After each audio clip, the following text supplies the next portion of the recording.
마지막 수업, 거울. 북녘 나라 니행망의 강변에 크레올의 소녀 하나가 표류해 왔다. 나이는 15살, 흰 눈빛 살결의 장밋빛 볼, 마치 아망디의 꽃처럼 아리따웠다. 그녀는 콜리브리가 사는 나라로부터 사랑의 바람에 이끌려 온 것이었다. 그녀가 살고 있던 섬 사람들은 한사코 그녀를 말렸었다. 가지 말아라, 대륙은 아주 춥단다. 겨울이 되면 너 같은 애는 금방 얼어 죽을 거다. 그러나 크레올의 소녀는 겨울 같은 것이 있으리라고는 믿지 않고 있었다. 더군다나 춥다는 느낌은 그저 소르베를 먹을 때 느끼는 추위 정도려니 하는 게 고작이었다. 게다가 그녀는 연정에 사로잡혀 있었기 때문에 죽음 따위는 조금도 두렵지 않았다. 그래서 그녀는 아득히 먼 이곳 니행망 강변의 안개 속에 배를 버렸다. 부채니 해먹이니 모기장이니 많은 섬의 새들을 넣은 금칠한 새장과 함께.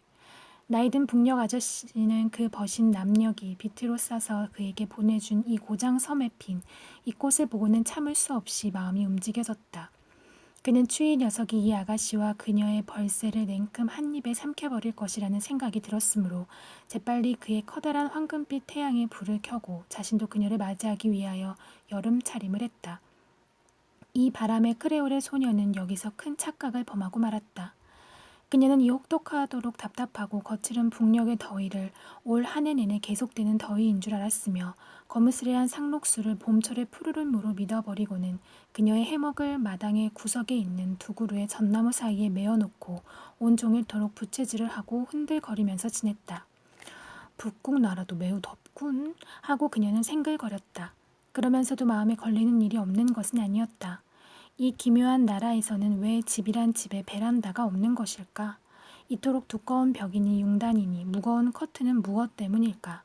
옹기로 만들어진 큰 화덕, 마당에 쌓인 장작 더미, 게다가 장롱 속 밑바닥에 잠들어 있는 그 파란 여우가죽, 겹으로 된 외투, 털가죽으로 지어진 옷, 그런 것들은 도대체 무엇을 위해 쓰여지는 것일까? 가엾게도 소녀는 얼마 가지 않아 그것을 알게 되었다.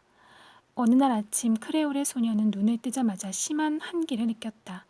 태양은 모습을 감추어 버렸고 밤중에 지면으로 내려앉은 것으로 보이는 나직하고 시꺼먼 하늘에서는 마치 솜나무 꽃처럼 새하얀 우단 같은 것이 조그만 덩어리가 되어 소리도 없이 조각조각 내리는 것이다. 겨울이다.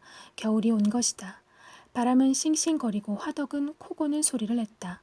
금칠한 커다란 새장에서 벌새들은 이미 우짖지 않았고 흰빛과 장밋빛과 로빗빛과 벽해빛을 이룬 조그만 날개는 이미 조금도 움직이질 않았다. 가느다란 조그만 부리와 바늘귀 같은 눈을 가진 그들이 추위로 마비되어 동그랗게 옴초린 몸을 서로 맞대고 있는 모습은 말할 수 없이 불쌍해 보였다. 정원의 구석종에는 해먹이 서리를 맞아 떨고 있고 전나무 가지는 마치 유리의 끈을 내려뜨리고 있는 듯했다. 크레올의 소녀는 너무도 추웠다. 그녀는 이미 밖으로 나가려 하질 않았다. 그녀 자신도 그 새들처럼 불 곁에 동그랗게 옴츠려 앉아서 밤낮 없이 불길을 들여다보고 지내며 추억의 태양을 제 눈앞에 그려내고 있었다. 빛을 내며 활활 불이 타고 있는 커다란 화덕 속에서 그녀는 제 고향의 갖가지 전경을 보았다. 흑사탕이 녹아흐르고 옥수수알이 황급빛 먼지 속에 떠있고 햇빛이 가득 내리쬐는 넓은 부두, 거기에 오후의 낮잠, 옅은 빛깔의 커튼, 지프로 된 돗자리, 나아가서는 별빛 총총한 초저녁 나절, 반딧불의 때, 꽃들 사이와 모기장의 그물코 사이에 떼지어 몰려들어 윙윙 거리는 기백만의 조그만 날개들. 그녀가 이렇게 불길 앞에서 몽상에 빠져있는 동안에 겨울에는 더더욱 짧아지고 더더욱 어둡게 겹쳐져 갔다.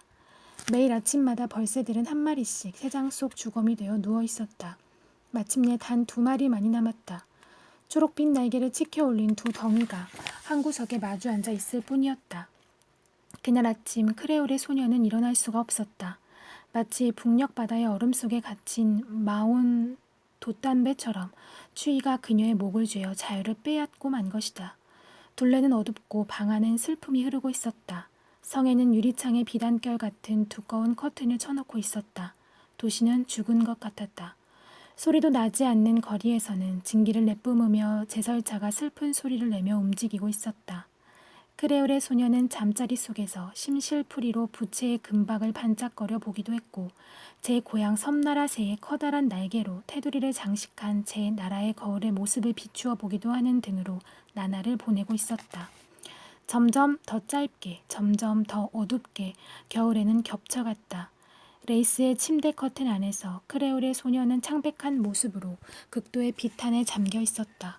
무엇보다도 그녀를 슬프게 한 것은 그 침대에서 화덕의 불을 볼 수 없는 일이었다. 그녀는 또 한 번 제 고향을 잃어버린 듯한 생각이 들었다. 가끔 그녀는 물었다. 방 안에 불이 있나요? 그럼 있고 말고 얘야 화덕은 시뻘겋게 타고 있단다. 장작 소리를 내며 타고 있고 솔방울 튀는 소리가 들리지 않니? 어머 그래요. 그녀는 몸을 굽혀서 화덕을 들여다보려 했으나 허사였다. 불은 너무나 멀어 그녀는 볼 수가 없다. 그녀는 커다란 실망에 빠졌다.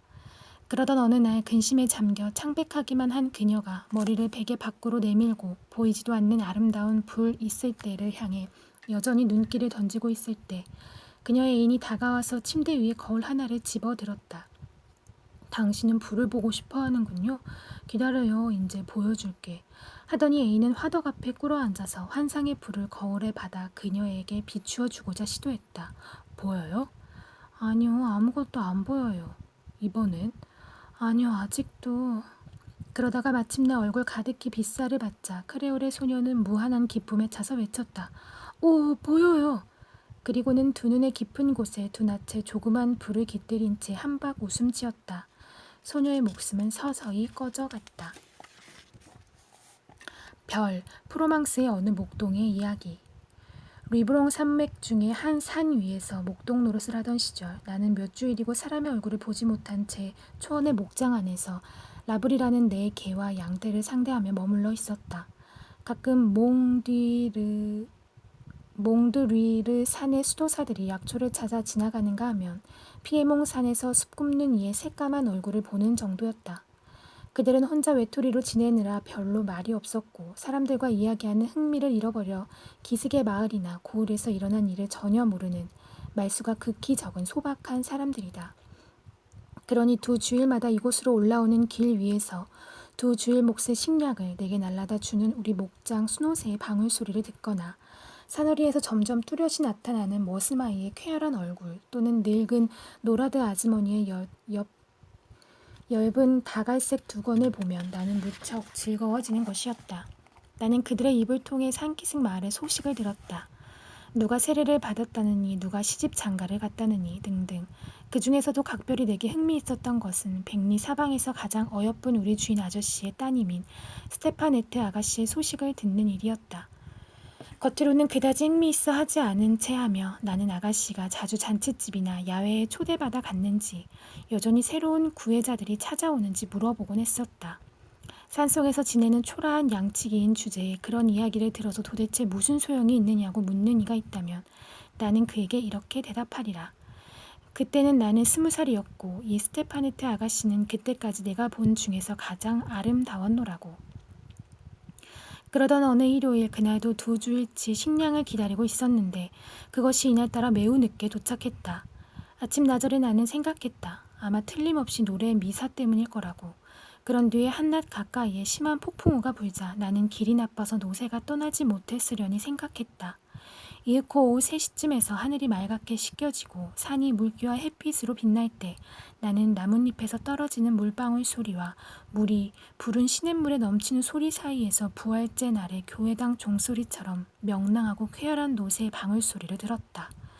그런데 노새를 몰고 온 것은 머스매도 아니고 노라드 아주머니도 아니었다. 그것은 누군지 알아맞혀 보려무나 바로 아가씨였던 것이다. 오, 버들바구니 사이에 몸을 꼿꼿이 하고 앉아서 산속의 공기와 폭풍우 뒤에 상쾌함으로 완전히 상계되어 있는 아가씨였던 것이다. 머스매는 알아누웠고 노라드 아주머니는 자식들 집에 묵으러가 있었다. 어여쁜 스테파네트 아가씨는 노새 등에서 내리면서 자초지종을 알려주었다. 도중에 길을 잃어 늦어졌다는 말도 했다. 하지만 꽃무늬가 달린 리본이니 번쩍번쩍 빛나는 스커트니 레이스 등으로 몸을 치장한 아가씨를 보노라니 숲속에서 길을 잃었다기보다는 차라리 어느 무도회에서 지체했던 것처럼 보이기만 했다. 오, 귀여운 아가씨. 그녀는 아무리 보아도 실증이 나지 않았다. 하긴 지금까지 나는 그렇게 가까이서 아가씨를 본 적이 없었지만 양떼들이 평지로 내려가 있었던 겨우내 가끔 저녁 때 저녁밥을 먹으려고 집에 갔을 때면 아가씨는 머슴 따위에게는 일체 말을 건네는 법 없이 언제나 단정하고 그리고 언제나 고귀한 표정으로 사뿐사뿐 방을 지나가곤 했었다. 그런데 지금 나는 아가씨를 내 앞에 놓고 있는 것이다. 그것도 나만을 위해서 말이다. 내 어찌 황홀해지지 않을 수 있으랴. 바구니에서 식량을 모두 꺼내놓자 스테파네트 아가씨는 무척 신기하다는 듯이 주변을 두리번거렸다. 자칫 찢어질까 염려되는 나들이 옷의 치맛자락을 살짝 올리더니 아가씨는 양의 올 안으로 들어갔다. 양가죽을 깔아놓은 내 집 침대와 벽에 걸려있는 커다란 외투, 그리고 내 양모리 지팡이와 부싯돌, 총 등을 보고 싶어 했다. 이러한 것들은 모두가 아가씨를 기쁘게 했다. 그럼 목동님은 여기서 살고 있는 거예요? 가엾어라. 항상 홍사 지내니 얼마나 적적할까? 그래, 무엇을 하고 지내죠? 그리고 무엇을 생각하며 지내죠? 나는 이렇게 대답하고 싶었다. 당신을요, 아가씨라고. 그렇게 말했던데 결코 거짓말은 아니었을 것이다. 그러나 나는 당황해서 한마디 말도 할 수가 없었다. 확실히 아가씨는 분명히 그것을 눈치챈 것 같았다. 게다가 심술궂은 아가씨는 짓궂은 농담을 하여 나를 더욱 어쩔 줄 모르게 하며 기뻐하는 것 같았다. 목동님, 가끔 애인이 만나러 올라오나요? 그건 틀림없이 황금빛 암염소이거나 아니면 이 봉우리부터 저 봉우리로 날아다니는 에스텔레 선녀이겠지요. 그런데 이렇게 말하는 아가씨 자신이야말로 목을 뒤로 젖히듯이 하며 웃는 그 귀여운 몸짓이라 이 방문을 마치 환상처럼 생각해 하리만큼 서둘러 돌아가려 하는 태도랑이 그야말로 선녀 에스텔레 그대로였다. 잘 있어요, 목동님. 안녕히 가십시오, 아가씨. 그렇게 빈 바구니를 가지고 아가씨는 떠나갔다. 아가씨의 모습이 비탈진 오솔길로 사라졌을 때 나는 마치 노새의 발굽에 차여 뒹구는 돌멩이 하나하나가 심장을 두들겨대는 것 같은 느낌이 들었다.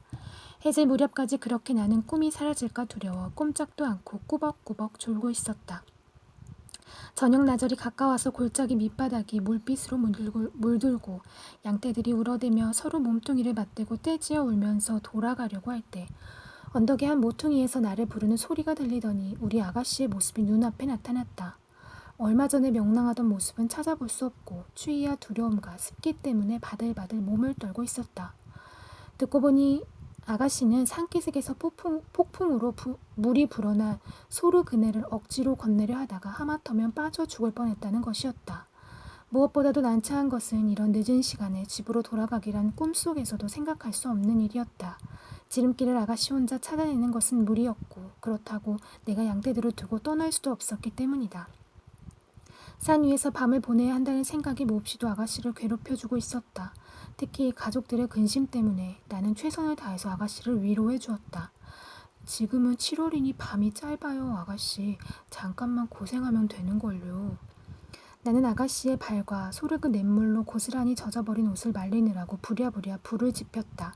그리고 양젖과 양젖으로 만든 치즈를 아가씨 앞으로 가져왔다.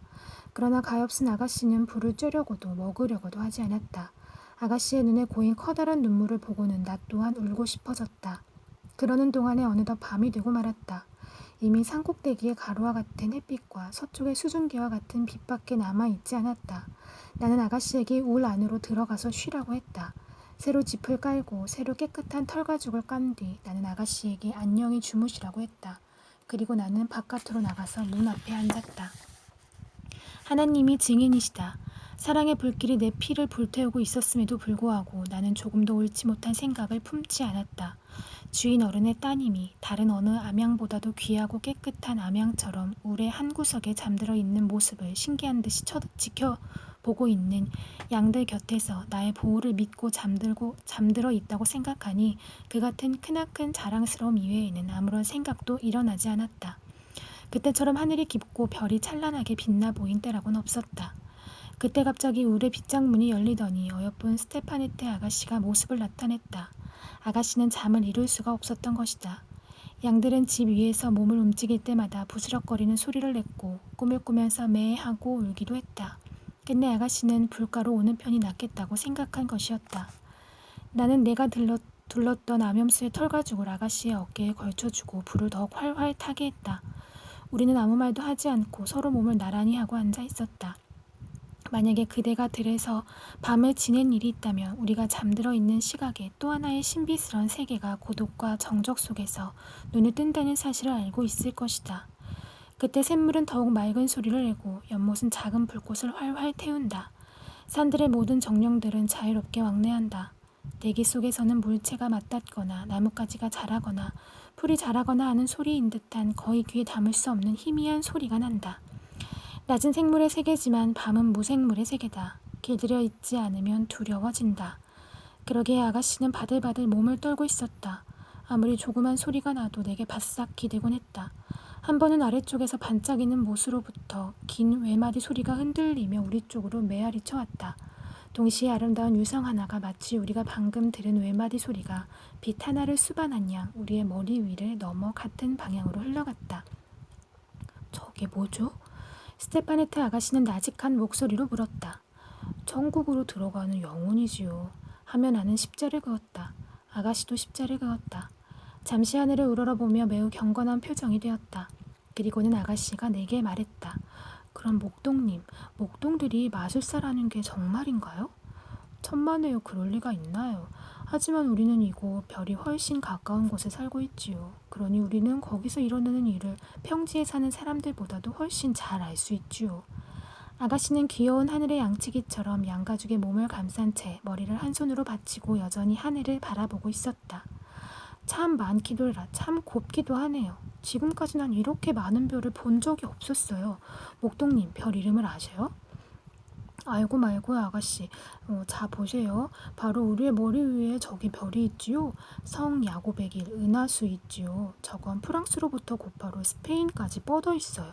갈리스의 성 야곱이 샤르마뉴 황제에게 그가 살아센 사람들과 싸울 때의 길을 가르쳐주기 위해서 그려놓았다는 것이지요. 훨씬 멀리에 네 개의 반짝반짝 빛나는 차축이 있는 영혼의 수레, 대웅 성자별이 보이지요. 그 앞을 걸어다니는 세 개의 별은 세 마리의 말별입니다. 세 번째 말별 곁에 붙어있는 저 조그만 별, 저것이 짐수레꾼 별이지요. 그 둘레에 내리고 있는 저 별의 줄기가 보이나요? 저건 하나님의 곁에 두기를 원치 않으시는 영혼들 있지요. 거기서 조금 내려와서 쇠스랑 별이니 세 명의 왕별, 오리온 성잔이 하는 별이 있습니다. 저건 우리들 양치기를 위해서 시계 구실을 하지요. 저것을 바라볼 뿐으로도 나는 지금 한밤중이 지났다는 것을 알 수 있거든요. 거기서 조금 더 내려와서 언제나 남쪽의 횃불처럼 별이 모여있는 장드밀랑, 천랑성 별이 빛나고 있는데요. 저 별에는 양치기들 사이에 이런 전설이 얽혀 있답니다. 어느 날 밤 장드밀랑 별이 세 명의 왕별과 병아리장 별과 같이 그들의 버신 별들의 혼례식에 초청되어 갔더랍니다. 성급한 병아리장 별은 맨 먼저 달려갔대요. 위쪽에 높은 길을 갔지요. 세 명의 왕별은 더 낮은 데로 질러가서 병아리장 별을 따라갔습니다. 그러나 언제까지나 잠자고 있던 저 게으름뱅이 장드밀랑 별은 맨 뒤에 쳐져 있었지요. 그리고는 성이 나서 어느 별들을 멈추게 하느라고 지팡이를 던졌어요. 이래서 세 명의 왕별은 장드밀랑의 지팡이 별이라고도 불리지요. 하지만 별들 중에서도 가장 아름다운 것은 정말이죠 우리들의 별이에요. 새벽녘에 우리가 양떼들을 목장으로 내보낼 때 혹은 저녁 때 우리가 양들을 울 안으로 몰아넣을 때 우리를 비춰주는 양치기의 별이지요. 우리는 이 별을 마굴론 별이라고도 일컫습니다. 피에르 드 프로방스 토성별의 뒤를 쫓아 이태째마다 그 별과 결혼하는 아름다운 마글론 별이지요. 뭐라고요, 목동님? 별도 결혼을 다 하나요? 그럼요, 아가씨. 이리하여 내가 그 결혼이 어떤 것인가를 설명해주고 있을 때 나는 무엇인지 신선하고 상쾌한 것이 가볍게 내 어깨 위에 기대어 옴을 느꼈다. 그것은 아가씨가 졸음 때문에 무거워진 머리를 리본이니 레이스니 파도치는 머리카락이 맞닿으며 내는 고운 소리와 더불어 나에게 기댄 것이었다. 아가씨는 동이 트는 새벽의 햇빛으로 하늘의 별빛이 쓰러지기까지 그냥 그대로 꼼짝 않고 있었다. 나는 마음속으로 얼마간 생각이 흐트러지면서 그러나 아름다운 생각밖에는 결단코 할 수 없었던 한없이 맑게 개인 이 밤에 의해 성스러운 보호를 받으며 아가씨가 잠들어 있는 모습을 지켜보고 있었다. 우리들의 주위에는 커다란 양떼와 같이 점잖은 별이 소리 없이 운행을 계속하고 있었다. 나는 가끔 그 별의 하나가, 그 중에서도 가장 아름답고 가장 휘황하게 빛나는 별 하나가 길을 잃고 내 어깨 위에 잠들어 있는 것이나 아닌가 하고 상상하고 있었다.